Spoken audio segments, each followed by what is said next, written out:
In a lot of my videos, you will hear how little importance I give to studying openings. Like most of you, I'm guessing, I'm not a big fan of memorization and studying games in general, so I've been always kind of loose with how I play the opening phase of the game.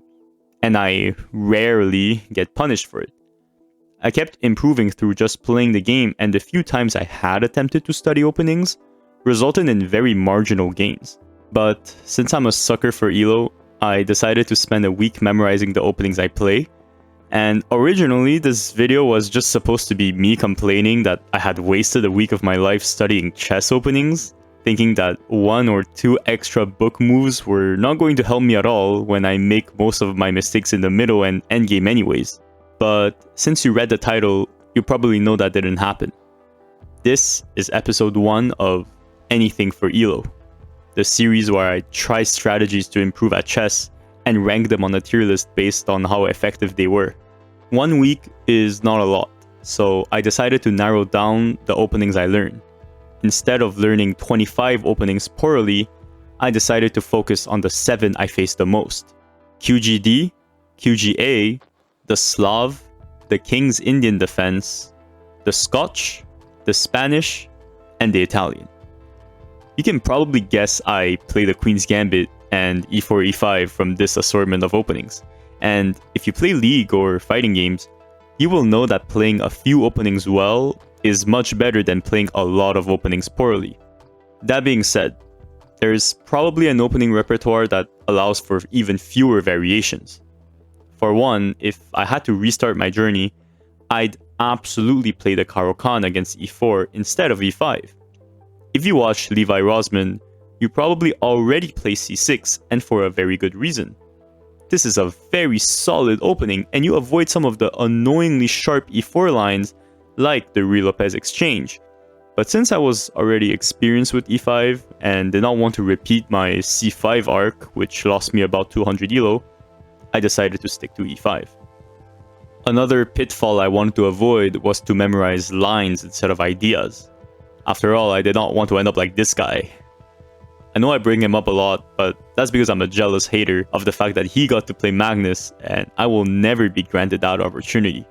My philosophy on memorizing lines is this: 90% of the time, your opponent will not have memorized the line, and will play you out of book, and unless you memorized every line, your prep becomes less relevant, and in the unlikely scenario your opponent memorized the line, you end up being more or less on equal ground with your opponent, which, again, does not net you much of an advantage.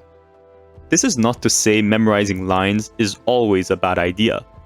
In sharper openings, I absolutely memorize lines instead of ideas.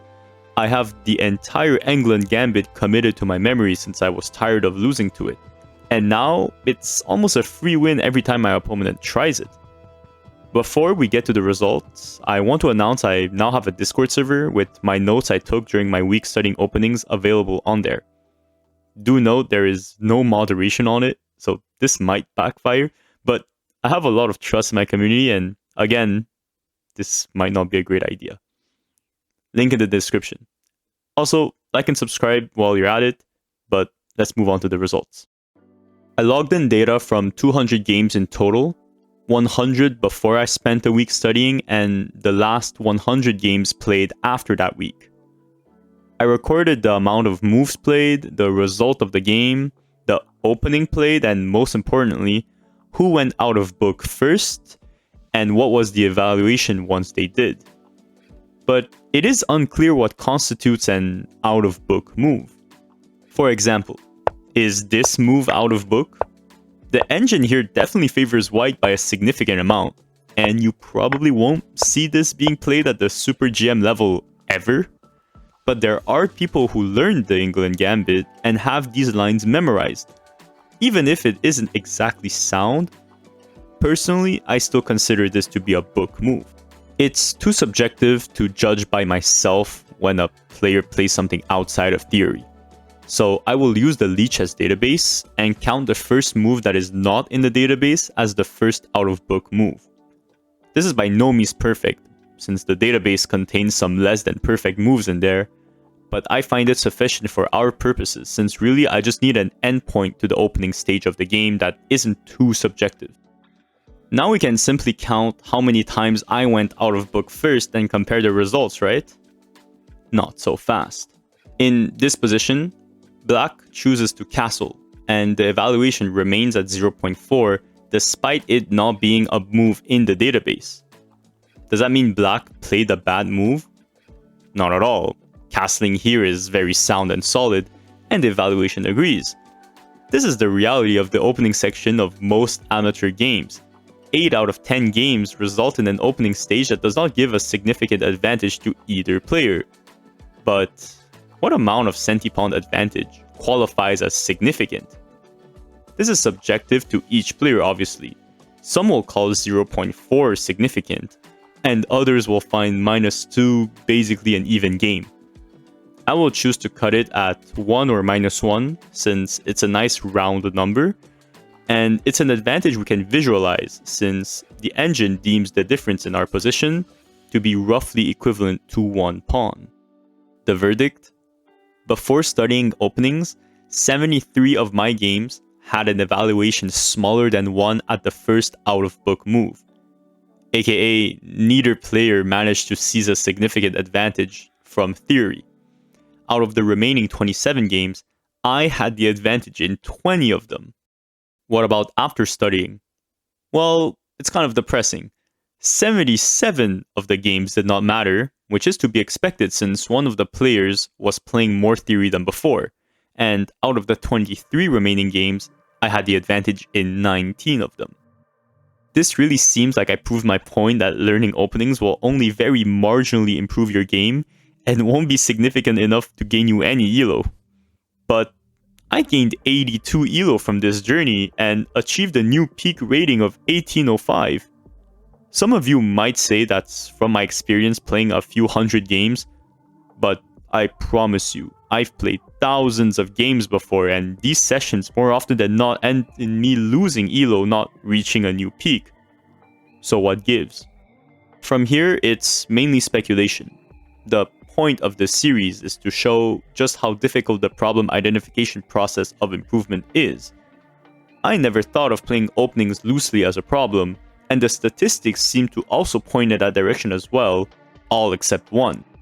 The statistic most interesting to look at is how many games I managed to convert into wins.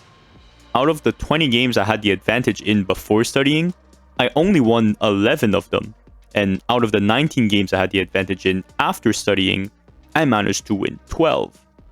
It doesn't seem like much of an improvement, because it's not, but a key difference is that I was losing a lot less, from 8 losses to only 4. I believe it's because even if I was outside of theory, due to the fact that I chose to memorize ideas instead of lines in each opening, I had a much clearer middle game plan.